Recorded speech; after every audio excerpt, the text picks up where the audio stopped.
Vous avez été pas mal à me demander ce que j'utilisais comme matériel pour faire mes vidéos YouTube. Et ben aujourd'hui, je réponds à votre question, je profite des derniers rayons de soleil avant que ce soit l'hiver, et c'est parti.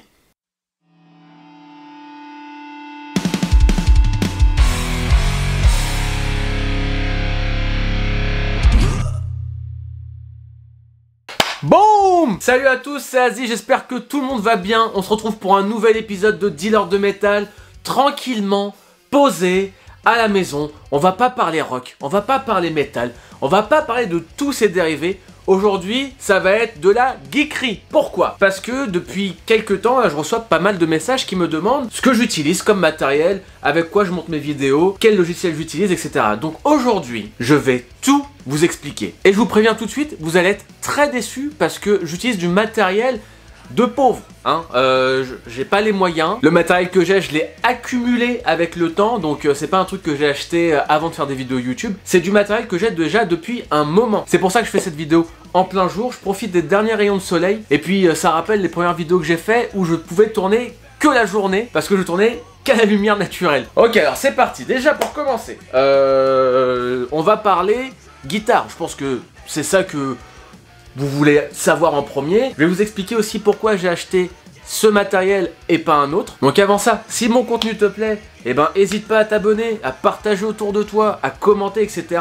Parce que c'est comme ça que tu vas pouvoir aider la chaîne à se développer. Pas cher le coup de main. Et en plus ça dure 2 secondes. Donc c'est parti, on commence avec les guitares. Et on va commencer avec cette guitare là, ma petite lag acoustique et un peu poussiéreuse. Donc c'est une lag, donc lag c'est une marque française. Le modèle c'est la T100D Black. Je sais pas si vous voyez, je ne pense pas que vous voyez parce que je tourne à la lumière naturelle. Donc c'est aussi pour ça que j'ai acheté une lumière. Donc voilà, petite gratte acoustique. Avant j'avais une Taylor, un méga modèle de ouf, mais sauf que je ne l'utilisais jamais. Donc je l'ai revendu, grosse déception. J'étais très triste de me séparer de cette guitare parce qu'elle sonnait vachement bien. Donc il me fallait une guitare acoustique pour que je puisse chantonner, faire des petites sérénades à mon chat, hein, parce qu'il n'y a que lui qui m'écoute. Donc voilà, j'ai acheté cette petite guitare, je suis très content. Il y a des traces de doigts comme tu peux le constater parce que je l'utilise quand même beaucoup. Je sais pas si je dis le prix. Est-ce que je dis le prix? Je dis le prix? Si je me trompe pas, celle-là, elle m'a coûté 115 € ou 120 €. Donc vous allez être très déçus parce qu'en fait je suis pas le genre de mec qui dépense des 1000 et des cents dans le matos. Je suis pas là-dedans. Parce que déjà j'ai pas les moyens. Et en plus de ça, j'estime que faut faire avec son niveau. Voilà, une guitare c'est une guitare. Que ce soit une guitare à 13 000 € ou une guitare à 20 balles, les notes sont les mêmes. Donc enfin voilà, pour pratiquer, quelque part on s'en fout.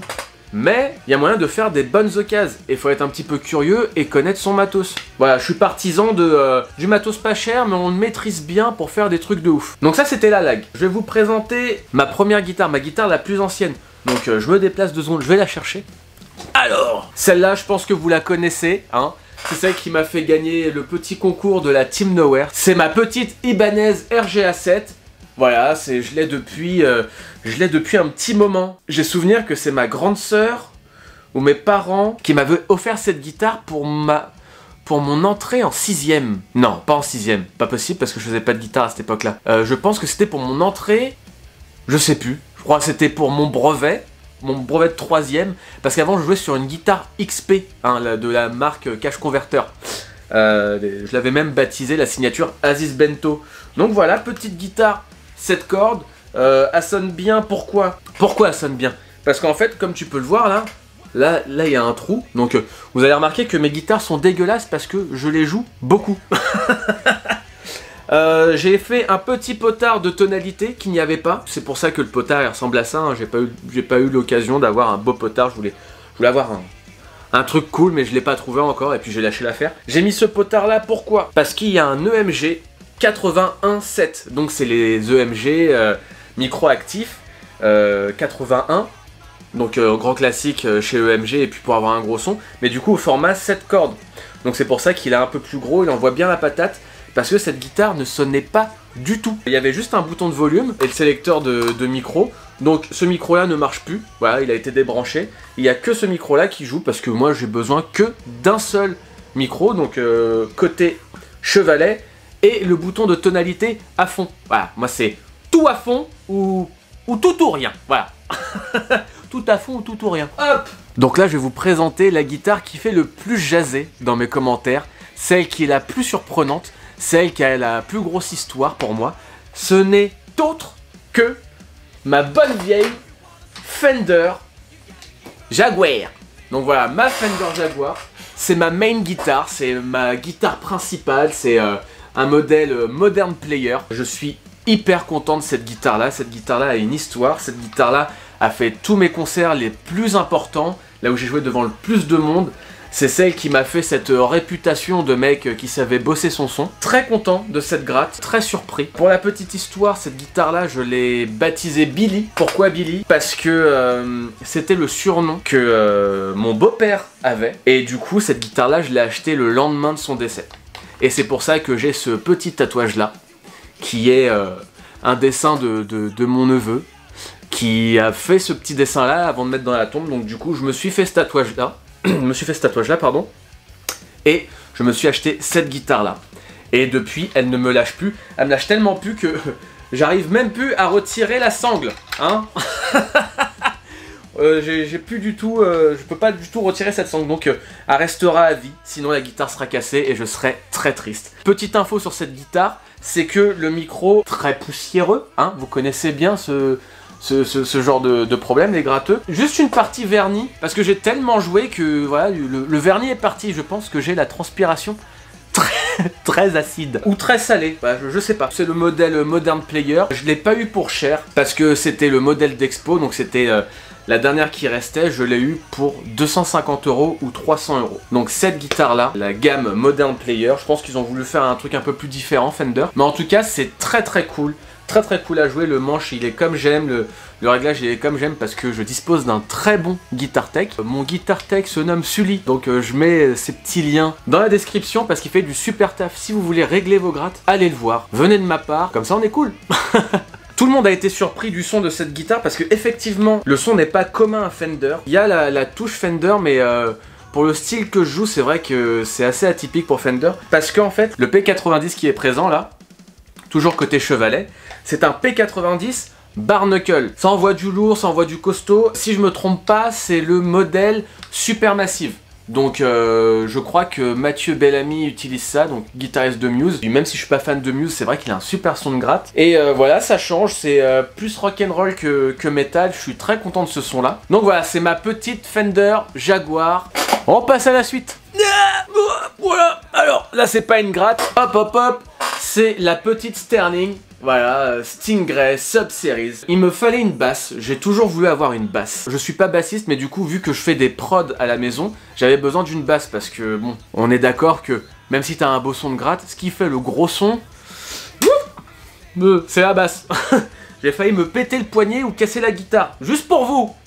J'aime beaucoup le son Music Man, je trouve que c'est vachement polyvalent et tous les bassistes que j'aime ont une Music Man. Mais du coup, je n'ai pas assez d'argent pour m'acheter une Music Man parce que je trouve pas d'intérêt d'acheter une Music Man sachant que je suis pas bassiste et que je ne joue pas forcément tout le temps de la basse, du moins pas autant que la guitare. Donc j'ai trouvé cette alternative, voilà la Sub-Series. Et ben je pense qu'ils ont pensé aux gens comme nous qui n'ont pas forcément beaucoup d'argent mais qui veulent quand même avoir un bon son. C'est un bon rapport qualité-prix. Je l'ai acheté 400 €. Limite dans tout ce que j'ai, en étant gratteux, ce qui me coûte le plus cher, c'est ma basse. Il me fallait un micro. Voilà. Je suis partisan du un micro, tout à fond. Voilà, on fait pas de chichi, on veut pas beaucoup d'électronique et payer cher pour rien. Un micro, à fond, c'est tout. Il faut que ça sonne direct. Voilà pour la basse. Du coup, je tourne cette vidéo à la lumière du jour. J'ai commencé mes vidéos comme ça. Entre temps, je me suis acheté une lumière. Sauf que je ne me suis pas acheté une lumière pour faire des vidéos. J'ai fait un cadeau à la personne avec qui je vis dans cet appartement. Et je lui ai offert, en fait, un tableau de luminothérapie. Parce que on déteste l'hiver. Voilà, nique le froid. Nique le froid. Moi, ce que j'aime, c'est le soleil. Cure de vitamine D, cure de vitamine C. Cure de vitamines. C'est pour ça que je suis de bonne humeur, parce qu'il y a du soleil. Donc ça c'est une bonne alternative pour les gens qui sont en manque de rayons du soleil. Et en fait c'est avec ça que je tourne mes vidéos. C'est vraiment très prolétaire hein, comme installation. Là juste là il y a mon armoire. Je le cale dans mes pulls comme ça, genre un peu en mode ouais c'est bon. J'allume, la lumière est beaucoup trop forte, ça me défonce les yeux, mais ça me met de bonne humeur. Voilà, petit panneau de luminothérapie pour être de bonne humeur et bien éclairé. on est content. Ce que je vais vous présenter là, c'est le plus gros de mon secret. C'est pour ça hein, que je fais des vidéos aussi qualitatives, avec ce côté entertainment, etc. Voilà, ça englobe tout ça. Je vais pas tout vous montrer parce que j'ai encore des cartons dans mon armoire. Et bon, j'avoue, le carton il est lourd. Le secret de mes vidéos, ce n'est autre que ma collection de DVD de catch. Voilà, des DVD de catch encore, des DVD de catch, encore des DVD de catch, hein, et puis des DVD de catch, Rey Mysterio, hein, Bouyaga Bouyaga 619, hein, POD, tu connais, Eddie Guerrero. Alors ça c'est pas un DVD de catch, mais c'est un film de catch, The Wrestler avec Mickey Rourke, super Mickey Rourke. Et puis t'as WrestleMania c'est mortel, hein, voilà. Ça rappelle les heures de Catch Attack, etc. Faut pas oublier que c'est un peu grâce à Catch Attack que beaucoup de gens écoutent du métal. Stéroïdes, protéines, des mecs en slip, huilés, par-dessus la troisième corde. Donc voilà, ça c'est tout ce que j'utilise pour faire du son, faire des vidéos. J'utilise la caméra, c'est le Canon M50. J'ai un petit micro où j'ai le carton quelque part par là de rangée. Et là, on va retourner, je vais changer l'angle de la caméra et on va passer au côté un peu plus informatique. Je suis ingénieur informaticien. Ok, maintenant on est passé du côté de l'écran. Ce qu'il faut savoir, c'est que je suis sur Mac. J'ai cet ordinateur depuis très longtemps. Pourquoi Mac? Parce que pour moi, c'était le mieux pour la création. Est-ce que je suis pro Mac? Est-ce que je suis pro PC? Je saurais pas te dire. Aujourd'hui, les deux sont très bien. Sauf que pour moi, je trouve mon compte plus dans Apple parce que tout est connecté. Voilà, j'ai un iPhone, j'utilise Logic Pro qui est un logiciel de Mac. J'ai Final Cut aussi qui me permet de monter mes vidéos. C'est pour un côté plus pratique que j'utilise Mac. Et vu que je suis très satisfait, je vois pas pourquoi partir. Voilà, donc je rentre pas dans la guerre pro Mac, pro PC.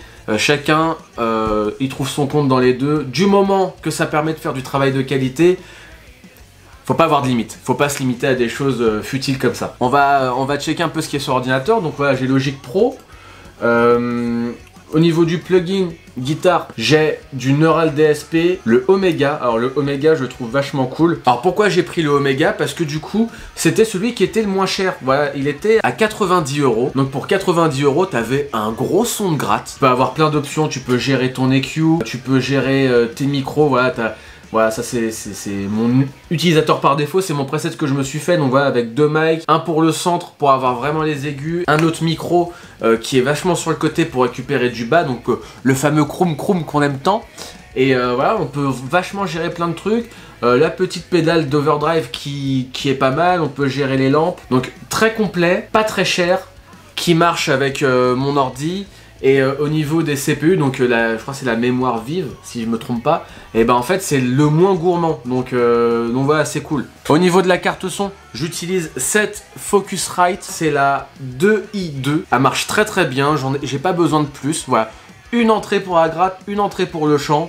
Voilà, donc si j'ai envie de faire des petits covers gratte-voix, c'est très bien. Avec le petit signal pour savoir si t'es trop fort ou pas assez fort, parce que des fois quand tu t'enregistres, et ben tu peux mal t'enregistrer même si tu penses que t'es bon. Et ben non. Au niveau de mes monitoring, j'utilise des Yamaha HS8 parce que c'était celles que je pouvais m'offrir. Je crois qu'elles étaient à 200 ou à 300 € chacune. C'est vraiment, faut mettre un petit budget là-dedans. Si aujourd'hui j'avais le choix, je sais pas si j'achèterais celle-là, mais en même temps, j'ai un pote qui a des KRK, voilà, du meilleur matos entre guillemets. Même si ce matos là est mieux que le mien, j'ai du mal à mixer avec. Donc c'est ça qui est marrant, c'est que du coup quand on a l'habitude de travailler avec un certain type de matériel et qu'on le connaît très bien, on connaît ses défauts et on arrive à jouer avec. Donc voilà, c'est pour ça que je trouve un bon équilibre avec mes Yamaha. Et puis aussi je suis dans une chambre, il n'y a aucun traitement acoustique, etc. C'est vraiment des enceintes de proximité qui me permettent d'avoir un truc pas trop dégueu qui peut vous faire du plaisir dans les oreilles. Donc voilà, c'est à peu près tout ce que j'ai comme matos. Ah si, non, j'ai un petit Sangoku. Voilà, un petit Sangoku qui me porte bonheur, qui est souvent à côté de mon enceinte monitoring. Donc voilà les amis, je n'ai plus aucun secret pour vous. Vous savez absolument tout. Le truc que j'ai pas mentionné aussi, c'est que au niveau des plugins de batterie, parce que j'utilise des modélisations de batterie, c'est le plugin Steven Slade Drums. Donc c'est un truc qui date un petit peu, mais que moi je trouve voilà, correct, qui marche encore très bien. Je sais qu'il y a d'autres choses qui ont été écrites entre temps, mais voilà, je trouve mon compte avec ce Steven Slade Drum.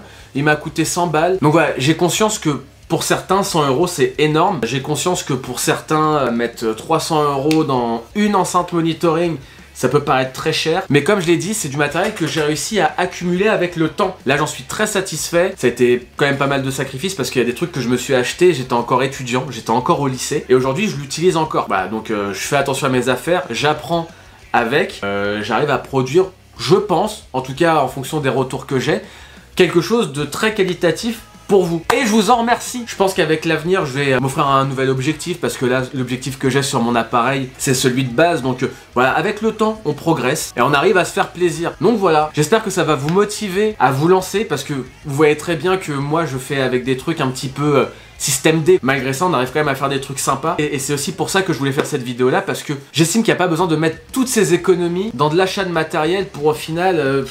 pas s'en sortir et que ça prenne la poussière et pour rien. Commencez petit, apprenez, exercez-vous, créez. C'est pour moi la chose la plus importante. Et avec le temps, on évolue, on évolue, on évolue. C'est comme si qu'on mettait une guitare à 15 000 € dans les mains d'un débutant, il va pas savoir quoi en faire. Il va jouer de la même façon que s'il jouait avec... une Harley Benton là comme j'ai derrière à 80 balles quoi. Donc voilà les amis, j'ai beaucoup parlé, je bois de l'eau dans mon verre Trabendo parce que je trouve qu'à l'intérieur il y a un fond de... Il y a un fond de concert, un fond de Cro, un fond de Cronenbourg, un fond de Henken à 15 €. Voilà, rien que pour ça, les concerts de Paris me manquent. La Henken à... Enfin bref. Bref. En tout cas les amis, ça m'a fait plaisir de vous faire cette vidéo là. Dites-moi ce que vous en pensez. Dites-moi ce que vous avez comme matériel. Je suis curieux. Si vous avez des conseils sur des objectifs, sur du matos, même des plugins qui me permettront de faire un meilleur travail, je suis preneur. Mettez-moi ça en commentaire. Désolé pour les personnes qui sont pas du tout dans le délire, c'était vraiment une vidéo pure geekerie. Je sais qu'il y a beaucoup de gens dans ma communauté qui s'intéressent au home studio et qui créent, etc. Donc cette vidéo-là, elle était pour vous, les amis. En attendant, je vous laisse là et je vous dis à très vite pour encore plus de métal. Yeah!